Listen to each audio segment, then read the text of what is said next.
I am sure आप लोगों ने बचपन में ऐसे लोगों को देखा होगा जो वो बंदरों को लाके शो कराते थे रोड पे, मदारी बोलते थे उन लोगों को।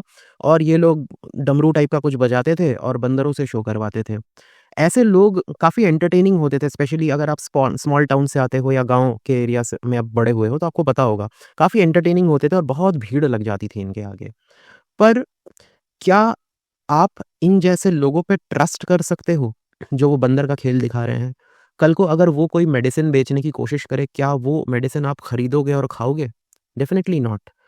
तो एंटरटेनिंग होना, तमाशा करना और अपने आगे भीड़ खड़ी कर देना एक बात है, पर ट्रस्ट जनरेट करना, विश्वास जनरेट करना कंप्लीटली एक दूसरी चीज़ होती है। यही रूल यूट्यूब में भी अप्लाई होता है, सोशल मीडिया में भी अप्लाई होता है। बहुत सारे लोग तमाशे करके बहुत बड़ी भीड़ इकट्ठा कर लेते हैं, पर trust that is very, very questionable कि कितना ट्रस्ट है उन पे।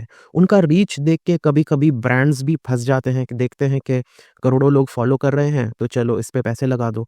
गवर्नमेंट्स भी इनको क्रिएटर अवार्ड्स दे देती हैं क्योंकि देखते हैं इतना बड़ा जब रीच है, तो कुछ बात होगी, चलो इसको अवार्ड दे देते हैं, इसको अपने साथ मिला लेते हैं। पर दोनों चीज़ें बिल्कुल अलग हैं। जो तमाशा करके भीड़ इकट्ठा कर सकता है, वो ट्रस्ट भी जनरेट कर सकता है कि नहीं, ज़रूरी नहीं है। इसी चीज़ को इस रीसेंट इंसिडेंट ने हमें दिखाया है। 2 कैरेक्टर्स हैं इस इंसिडेंट में, आप लोगों ने न्यूज़ में सुना ही होगा, समय रायना और रणवीर अलाबादिया। इन दोनों के इन्होंने क्या बोला, किस टाइप का इश्यू बना और इसके रिपरकशंस क्या हो सकते हैं, इन्हीं को हम समझने की कोशिश करते हैं। सबसे पहला जो इसमें कैरेक्टर है समय रायना, जिसका ये शो था, उसके बारे में थोड़ा-सा हम लोग जान लेते हैं। ये कॉमेडियन है जो कि जम्मू एंड कश्मीर से बिलॉन्ग करता है, कश्मीरी पंडित फैमिली से। इसने कॉमेडी वीडियोज़ बनाने शुरू किए यूट्यूब में 16 साल की एज से। अगर इसकी एजुकेशनल बैकग्राउंड देखें, तो इसने प्रिंट इंजीनियरिंग कोर्स में एडमिशन लिया था, पीवीजी कोएड पूना महाराष्ट्र में। बाद में इसने वो कोर्स छोड़ दिया और full time stand up comedy में आ गया, ओपन माइक्स करने लग गया। अगर इसका कॉमेडी करियर हम देखें तो अगस्त 2017 में इसने पहला ओपन माइक करा था।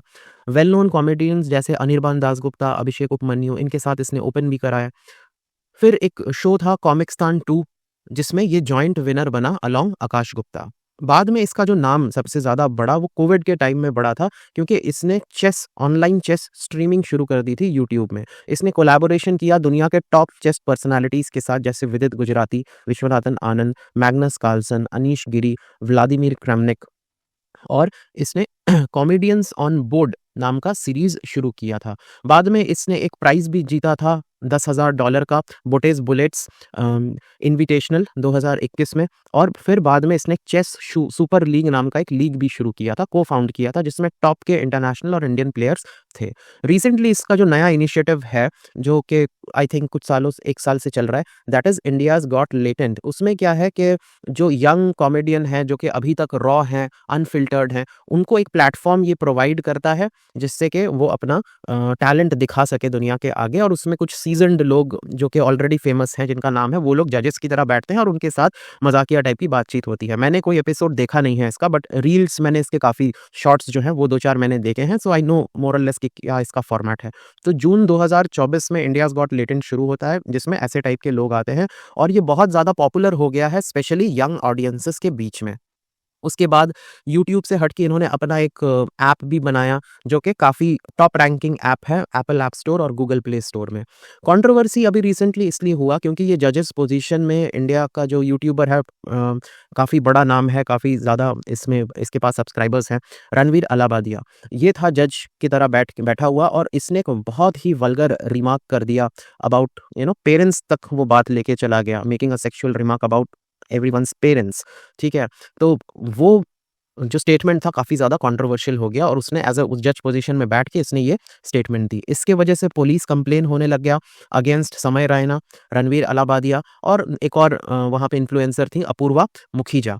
ये लोग शो के ऑर्गेनाइज़र्स थे, इनके खिलाफ कंप्लेंट्स होने लग गए। कंप्लेन हुआ मुंबई पुलिस कमिश्नर के पास और महाराष्ट्र वुमेन्स कमीशन के पास, जिन्होंने जिनको अक्यूज़ किया गया कि ये लोग जो है ऑब्सीन कमेंट्स, डेरोगेटरी रिमार्क्स कर रहे हैं अबाउट वुमेन पॉपुलैरिटी के लिए और फाइनेंशियल गेन्स के लिए, और उनके खिलाफ स्ट्रिक्ट एक्शन लेने की डिमांड की गई है और शो को इमीडिएटली बंद कर देने की डिमांड रखी गई है। रणवीर अलाहाबादिया को अगर देखें, काफ़ी बड़ा नाम है, बहुत सारे स्पॉन्सर्स हैं इसके पास, काफ़ी ब्रांड प्रमोशन करता है। तो इस चीज़ से क्या असर हो सकता है कि रीच तो है पर ट्रस्ट क्वेश्चनेबल है। तो क्या ब्रांड्स अब ऐसे किसी को प्रेफ़र करेंगी जो कि इस टाइप का रिमार्क करता है? तो इसी चीज़ को इस वाले पार्ट में हम देखते हैं कि क्या कंट्रोवर्सी था। रणवीर अलाहाबादिया ने एक बहुत ही ल्यूड कमेंट कर दिया उस शो में, जिसके खिलाफ एफआईआर हुआ, सोशल मीडिया आउटरीच हुआ और उसने एक अपॉलजी भी रिलीज़ किया। अगर सोशल मीडिया में रिपरकशंस देखें तो इंस्टाग्राम में ऑलमोस्ट 8,350 लोगों ने अनफॉलो कर दिया इसको, according to a influencer marketing platform called Qoruz. उसके बाद इसका जो यूट्यूब चैनल है, हालाँकि मिलियंस ऑफ इसके फॉलोअर्स और सब्सक्राइबर्स हैं, तो ये जो 4,000 एक चैनल से चले गए, फिर 4,000 एक दूसरे चैनल से चले गए, इससे ज़्यादा कोई फ़र्क नहीं पड़ेगा, बट स्टिल ड्रॉप देखने को मिला है। अगर इस टाइप के हैशटैग्स ट्रेंड हो रहे थे, जैसे boycott Ranveer Allahabadia, unfollow Ranveer Allahabadia, Twitter में ये अ, ट्रेंड कर रहे थे। उसके बाद काफ़ी लोगों ने इस पे इल्ज़ाम लगाया, ब्लेम लगाया कि ये स्पिरिचुअलिटी को प्रमोट, अपनी पर्सनैलिटी को स्पिरिचुअल दिखाने की कोशिश करता है, एक फेक स्पिरिचुअल पर्सनैलिटी बनाने की कोशिश करता है, ताकि इसको एक क्लाउट मिले, इसको एक इसकी एक इमेज बिल्डिंग हो, लोगों के बीच में पॉपुलर बन जाए और स्पेशली गवर्नमेंट के साथ भी क्लोज़ ज़्यादा बन जाए। इसलिए लोगों ने काफ़ी बातें कही हैं, जैसे इसरो के जो फॉर्मर चीफ थे या फॉरेन मिनिस्टर हैं अपने, ये लोग भी इसके पॉडकास्ट में चले जाते थे। तो लोग मना करते हैं कि इसके पॉडकास्ट में ना जाइए, ये उतना भी ट्रस्टवर्दी नहीं है, भले ही कितना भी इसके पास फॉलोअर हो। तो ये लोगों का रिएक्शन था। उसके बाद काफ़ी सेलिब्रिटीज़ हैं, जैसे सिंगर बी प्राक हैं, इन्होंने अपना, इनका एक लाइन्ड अप था इंटरव्यू इसके साथ पॉडकास्ट, वो कैंसल कर दिया और ये कहा कि ये जो है अलाहाबादिया, ये इंडियन कल्चर के खिलाफ है, जो भी ये करता है, इसलिए वो कैंसल कर रहे हैं। काफ़ी एमिनेंट जर्नलिस्ट, और ऑथर नीलेश मिश्रा, इसने भी क्रिटिसाइज़ किया है इसको और काफ़ी पब्लिक स्क्रूटिनी इसकी हो रही है।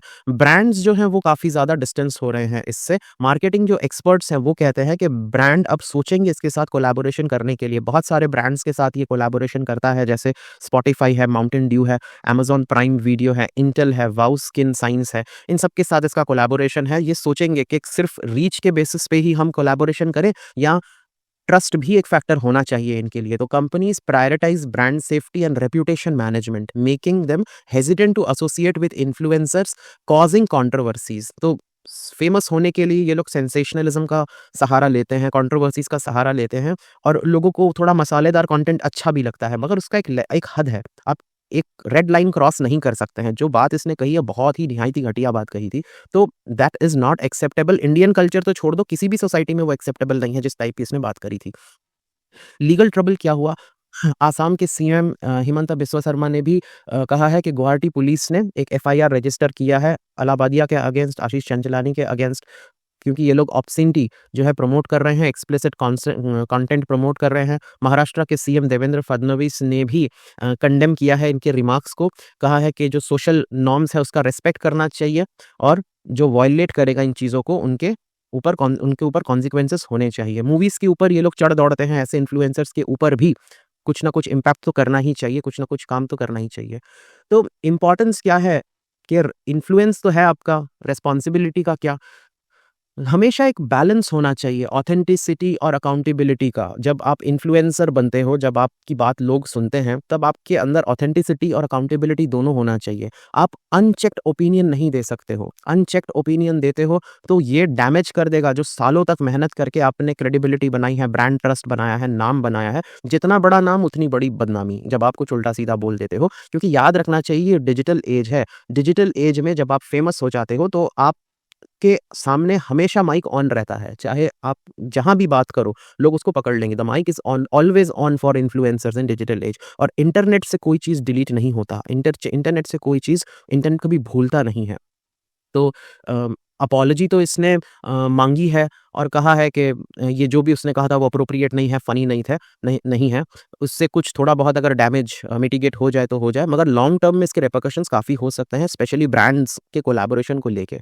तो ये काफ़ी बड़ा लेसन भी है कंटेंट क्रिएटर्स के साथ कि आप खाली एंगेजमेंट चेज़ करते हो सेंसेशनलिज़्म के थ्रू और जो फ्री स्पीच की बाउंड्रीज़ हैं उसकी हदें भूल जाते हो, आप कहीं भी लेके चले जाते हो। कोई स्ट्रिक्ट रेगुलेशन नहीं है कि कौन क्या बोल सकता है, किस लेवल तक की बात कर सकता है, जिस वजह से काफ़ी अनवेरिफाइड इर्रेस्पॉन्सिबल कंटेंट भी ये लोग बना देते हैं। ये अनवेरिफाइड कंटेंट तो बनाते ही हैं, पॉडकास्ट में एलियंस के ऊपर बात करना, आलतू-फालतू चीज़ें के ऊपर बात करना, भूत-प्रेत के ऊपर बात करना, जो कि बिल्कुल ही वो जो प्लेटफ़ॉर्म मिला है, इतना बड़ा प्लेटफ़ॉर्म है, करोड़ों लोग सुनते हैं, that is complete waste of that platform जब आप अपने पॉडकास्ट में एलियंस और भूत-प्रेत की बातें करते हो इंस्टेड ऑफ समथिंग मीनिंगफुल। तो ये जो इंसिडेंट है, ये एक वार्निंग है कि पब्लिक सेंटिमेंट जो है वो फटाक से चेंज भी हो जाता है। जब आप कुछ उल्टा-सीधा बात बोल देते हो, तो आपने सालों तक नाम बनाया और 1 सेकंड में वो सब कुछ मिट्टी में मिल सकता है अगर आप बिना सोचे-समझे कुछ बोल दोगे। और कैंसल कल्चर जो है वो सेकंड चांस नहीं देता। अब लोगों ने इनको कैंसल करना शुरू कर दिया है, इनकी शोज़ नहीं देखेंगे, ये एक तरीके से लोग इनको डिज़ोन कर रहे हैं। तो अब ये दोबारा उठ के खड़े हो पाना बड़ा मुश्किल होता है। यूएस में तो जो कैंसल हो जाता है एक बार, उसके बाद कई सालों लग जाते हैं उसको दोबारा से वो नाम वापस से बनाने में। अब इंडिया में लोगों की याददाश्त कितनी है, कब तक वो याद रखेंगे, that is a different thing. Government से भी काफ़ी रिक्वेस्ट की जा रही है कि specially information and broadcasting minister Ashwini Vaishnaw से कि वो एक्शन ले इलाहाबादिया के अगेंस्ट। हालाँकि ये जो मिनिस्टर हैं ये सबसे आगे थे इसको अवार्ड देने में, जब इसको क्रिएटर्स अवार्ड मिल रहा था। प्राइम मिनिस्टर मोदी के बगल में यही थे जो इनको अवार्ड दे रहे थे। तो गवर्नमेंट को भी सोचना चाहिए कि वो कैसे लोगों को प्रमोट कर रहे हैं। सिर्फ़ नंबर्स देख के कि जिसके पास सबसे ज़्यादा नंबर है उसी को अवार्ड दे दो, ट्रस्ट का कुछ नहीं। वो कैसी बातें कर रहा है उसका कोई ध्यान नहीं है। वो कभी एलियन पे बात कर रहा है, कभी भूत-प्रेत, तांत्रिक-वांत्रिक ये सब पे लगा हुआ है। क्या ये सब प्रमोट करना है गवर्नमेंट को? तो गवर्नमेंट को भी सोचना है ये चीज़। तो मेन की टेक अवे क्या है कि relevance in social media is not about being loudest. आपको सिर्फ़ सबसे ते ज़ोर से ही नहीं बोलना है, सबसे बड़ा तमाशबीन नहीं बनना है, आपको वाइज़ेस्ट भी होना है, आपको समझदार भी होना है ताकि रीच के साथ-साथ ट्रस्ट भी मिले। और ट्रस्ट बहुत ज़रूरी है क्योंकि नहीं तो आप क्या है एंटरटेनमेंट वो मदारी वाला हाल हो जाएगा कि लोग भीड़ लगा के देखेंगे तो आपको, मगर विश्वास कोई नहीं करेगा आपको, ठीक है, आपके ऊपर। तो brand invest in trust not just reach. Brand बहुत समझदार लोग होते हैं, बिज़नेस चलाते हैं, वो ऐसे लोगों के ऊपर पैसा लगाते हैं मार्केटिंग के लिए जिनके ऊपर ट्रस्ट है। सिर्फ रीच नहीं है, ट्रस्ट भी है, नहीं तो कोई फ़ायदा नहीं है। वो मदारी से मार्केटिंग करवाने जैसा है। लोग कोई खरीदेगा नहीं उससे माल क्योंकि उसके ऊपर ट्रस्ट नहीं है किसी को। तो what goes viral today can lead two cancelled contract tomorrow. जो आज वायरल हुआ, कल को कुछ गलत बोल दिया तो वही कॉन्ट्रैक्ट्स कैंसल भी हो सकते हैं। ये हर कंटेंट क्रिएटर को याद रखनी चाहिए। आई होप आपको ये इश्यू समझ में आया। थोड़ा-सा मैंने मॉडेस्ट तरीके से ही बनाने की कोशिश की है इस चीज़ को। आई होप आपको पॉइंट बाय पॉइंट सारी चीज़ें समझ में आई होंगी। मिलते हैं अगले वीडियो में। Thank you.